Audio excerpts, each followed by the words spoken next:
Followers ni Mr. Makagago abay may mga panawagan para sa kanyang ipiglalaban patungkol kay Norman Mangusin. But before that, if you haven't subscribed yet to my YouTube channel, please don't forget to like, share, and subscribe at hit mo na rin ang notification bell for more showbiz updates. Let's watch this video. Ito pala si Personal. Oo, ito po. Akala ko gwapo ka. Ito yung mahilig magamo na suntukan eh. Liga, suntukan tayo.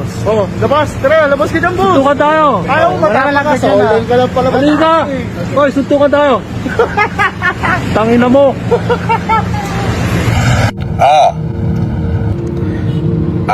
Umatendo tayo ng hearing sa Parañaque. As usual, wala na naman lumutang na Makagago. Pero nag-utos ng troll. 3 pangit na troll. At tatapang. Siyempre, tayo naman ay hindi naman tayo nakikipag-away. Doon lang sila matapang. Kasi nga politiko daw yung biyanan ni Makagago. Tayo ho ay hinaras at huwi na lang ya. Diba? Ang tatapang, diba? Ayun. Tayo ho ay nakaranas ng pangaharas. Pero at the end of the day, nakita naman natin na puro bunganga lang ang dala.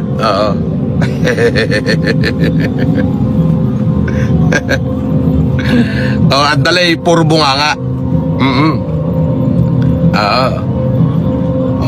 Buti na lamang ho at ako'y yung ating mga tao ay marunong magtimpe. At sabi ko, huwag niyong patulan, wala naman dahas. Puro bunganga dala at saka video. Sa susunod, Makagago, pag magpapadala ka ng tao, padalin mo na agad ng baril, hindi video. Halatang puro katarataduhan. Di ba? Sa susunod, pag nag-utos ka, Makagago, padalan mo na agad ng baril, hindi video. Mag-uutos ka pa, matanda pa isa. Makapaghamon at tapang-tapang para naman bubuga. Nung inambaan ng bodyguard ko, atras naman.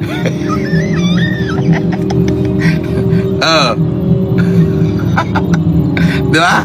At ako po ay nakaranas ngayon ng pangaharas diyan sa Parañaque. Utos yan ni Makagago.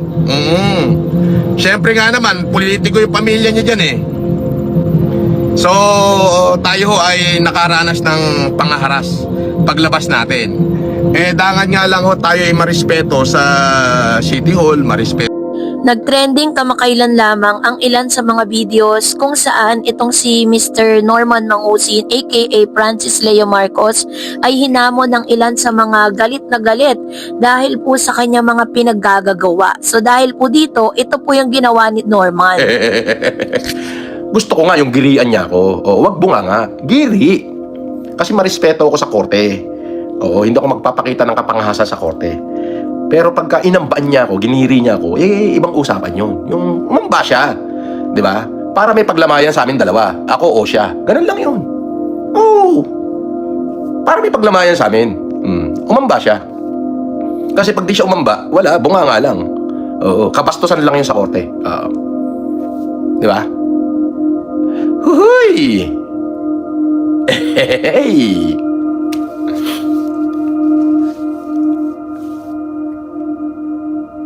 May nasapak ka na ba sa personal? Nung nasa loob ako ng kulungan, marami na. Marami akong kinulpi dun. Yung mga pasaway. Natikman nila yung kaliwa at kanan ko. Ayun na, 3 araw sa klinika. Hindi nakatayo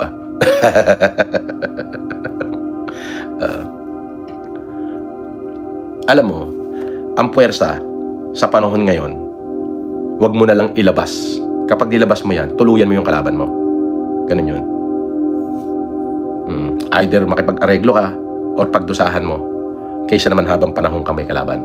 Ganun yun. So hanggat maaari, yung puwersa, yung dahas, kipkipin mo na lang yan. Ganun ako. Hindi ako marahas na tao. Pero pagka inunahan nyo ako, gaganti ako, syempre. Didepensa ako. Ganun lang yun. Kaya yung matanda na nag-video sa akin, sa akin ang complete info nun. Lahat, pangalan, pati address, kung saan nakatira. Pakita ko sa'yo, sandali. Idol, pa-shoutout. Bago ka makakulong sa dalawa kong kaibigan, si Roel at Rodelyn. Hindi ako makakulong. May pampiyansa ako. Yung matanda na nag-video sa akin, yung nagamon na suntukan, ang pangalan niya Ronald. Okay. Ano yan? Taga-Tramo. San Dionisio, Parañaque City. Yan. Ronald, hindi ko na babanggitin yung apelyido. Ronald ang pangalan niya, yung matandang yan.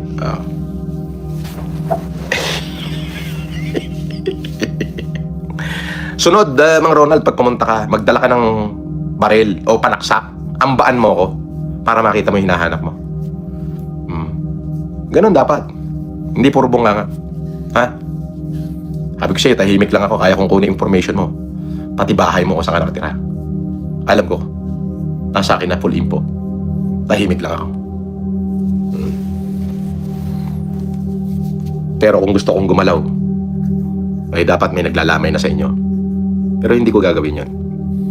Kasi hindi naman ako kasing katarantado ng amo mong si Makagago. Okay? Complete info. Narinig mo na kung saan yung bahay mo. Yun. Pati mukha mo, lahat. Pati pagkuha mo ng senior citizen na sa akin. Sabi ko hindi tayo violent ng tao. Words for words. Pero sa susunod, dapat kung talagang titira ka, bumunot ka ng kutsilyo, yung tipo sasaksakin mo ko. Para naman may paglamayan natin na sa atin dalawa, ako o ikaw. Ganun yun. Akala mo? Ronald, ha? Ang apelyido mo nagsisimula sa V. Taga-Tramo ka. Diyan sa San Dionisio.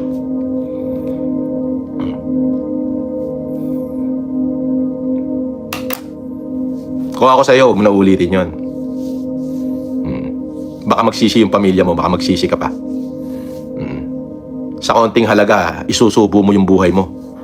Sa konting halaga na ibinibigay sa'yo ni Makagago.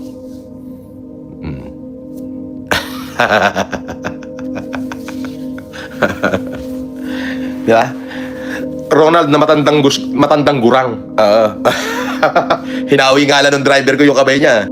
Base po sa kanyang katatapos lang na live, sinabi nito na pinahanap niya ang impormasyon ng lalaki na nanghamon at talagang pinagbantaan itong si Norman Mangusin, na bagay na isinisisi niya dito kay Makagago. Sinasabi niya na ito ay padala at isa sa mga taktika ni Makagago para sa kanya. Kaya naman isa sa mga panawagan ng kanyang mga followers sa kanila pong group chat, no, sinabi nito, guys, be mindful sa gagawin, random ko asar, gigil at pagkapot nyo sa pangit na Norman Gusgusin.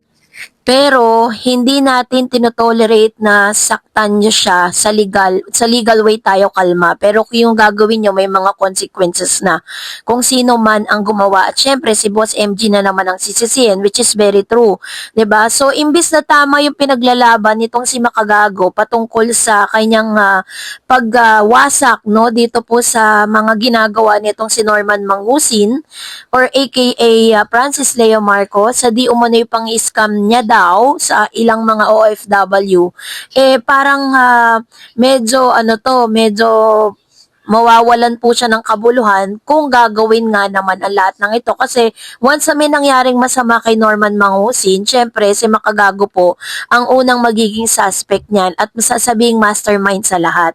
Kaya tama lang yung sinasabi ng kanilang mga followers, dapat ay mas maging maingat at ginagawa naman lahat ng team ni Makagago para po talagang mapabagsak at mapahinto na kung ano man po yung kanilang pinaglalaban against Norman Mangusin.